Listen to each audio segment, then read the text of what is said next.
Hello children, today we are going to see an important topic in light lesson called the refraction of light.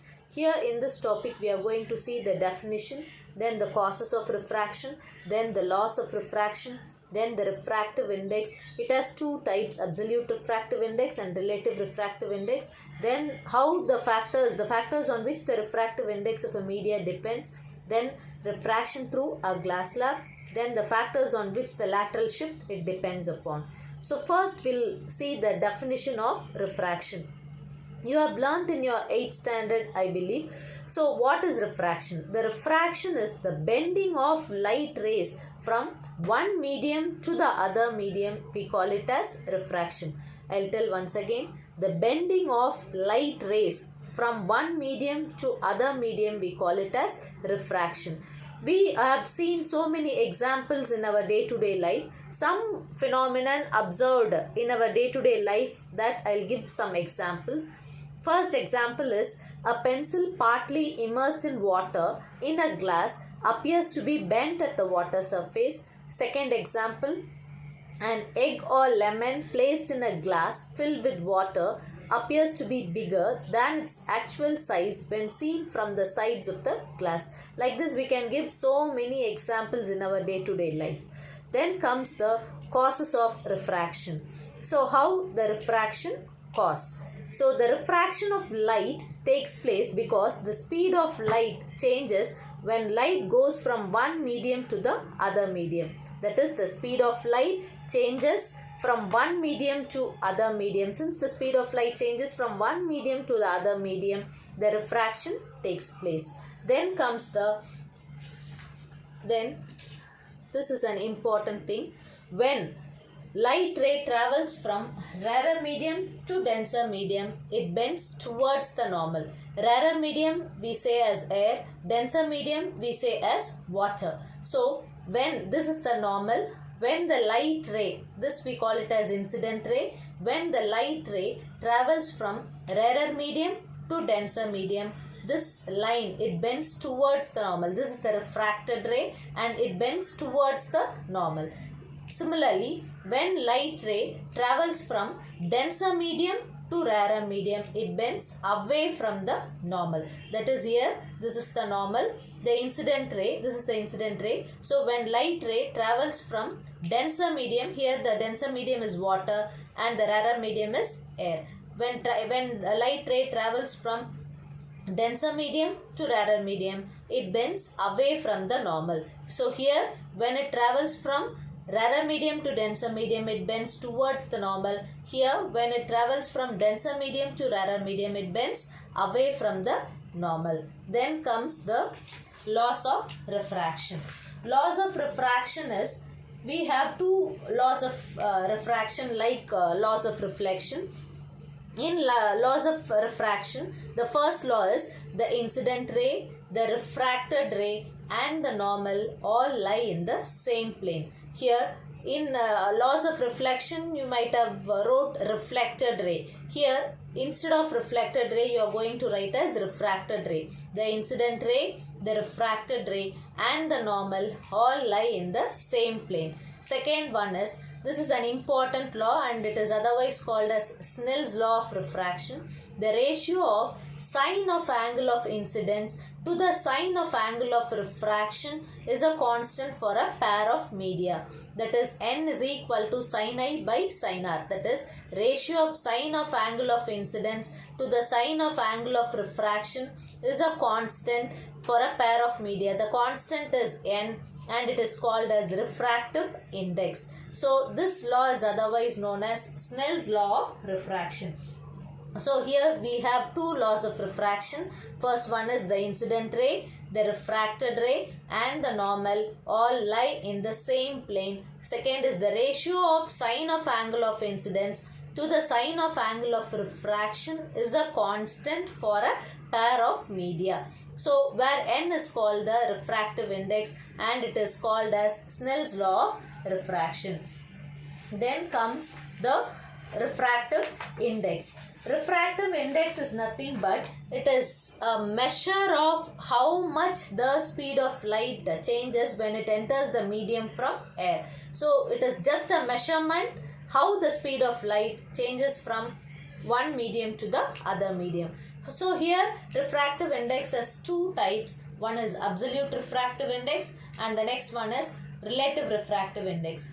First we'll see the absolute refractive index. Absolute refractive index is defined as the ratio of speed of light in air or vacuum to the speed of light in any medium. That is, n is equal to speed of light in air or vacuum to the speed of light in any medium, where n is called the refractive index. So I'll tell you once again, the ratio of speed of light in air or vacuum to the speed of light in any medium, we call it as absolute refractive index, and the formula for absolute refractive index is n is equal to c by v, where n is called the refractive index, c is the speed of light in air or vacuum, v is the speed of light in any medium. So refractive index is defined as the speed of light in air or vacuum to the speed of light in any medium.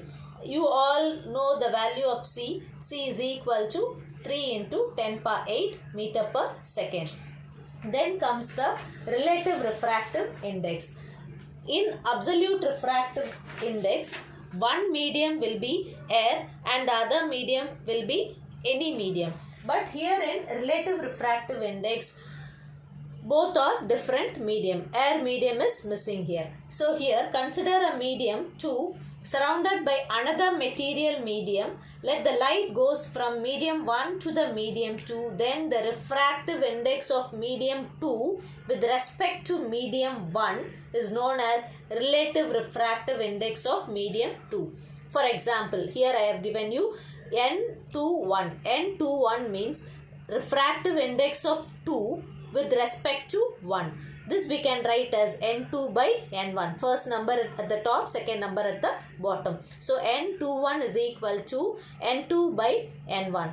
And we know that the formula for absolute refractive index N is equal to C by V. So we can write N1 is equal to C by V1 and N2 is equal to C by V2. We cannot take this as C1 and C2 because the speed of light in air is common. So N21 is equal to, we write for N2 by N1. So N2 is C by V2 and N1 is C by V1. So we rearrange, we cancel everything and we are getting as V1 by V2. So N21 is equal to V1 by V2. Similarly, N12 will be N1 by N2. So N1 value is C by V1 and N2 value is C by V2. So we are cancelling C. So we are getting as V2 by V1.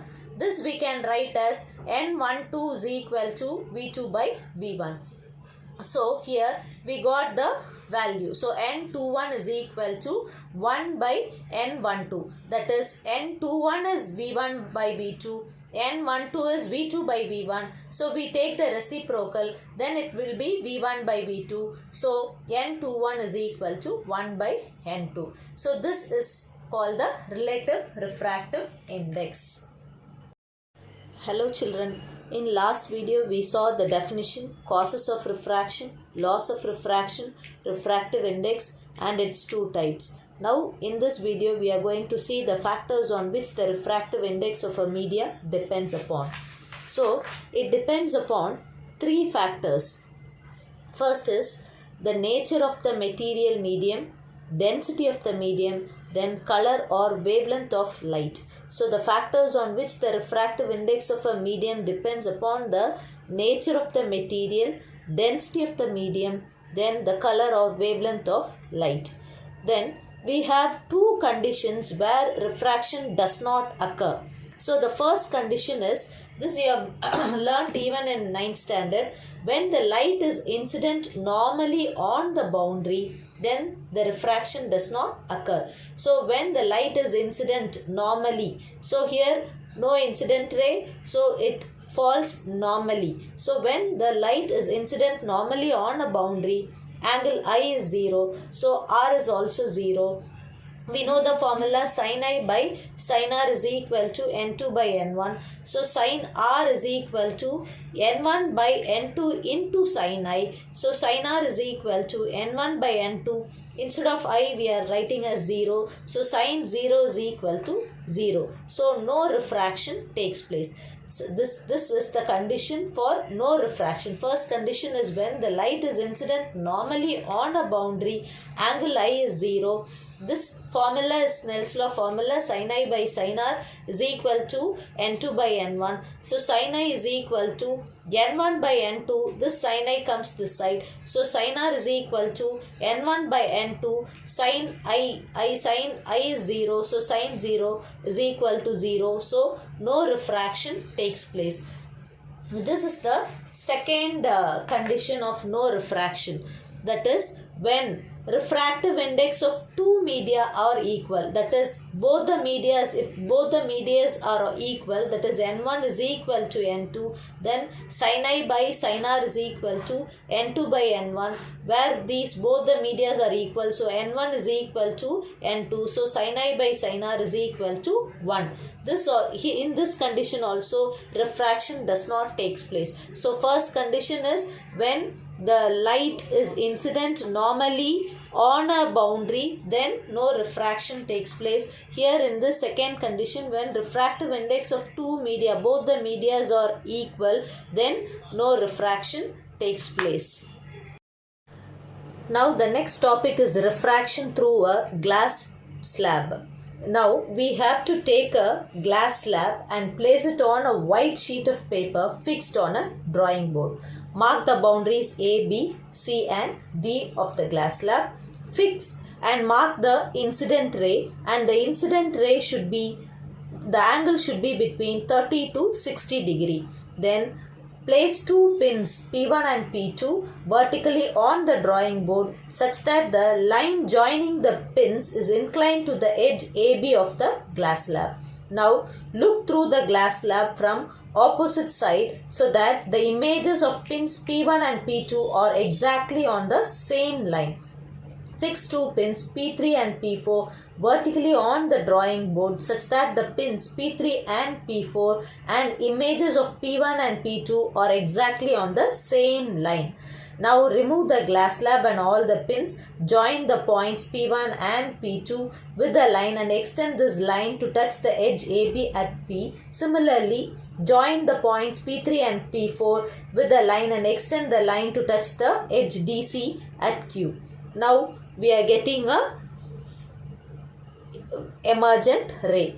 So this we call it as angle of incidence and this we call it as angle of emergence, and the line, the extended line between the incident ray and the emergent ray, the extended line of the incident ray and the distance between these two gives the lateral shift D.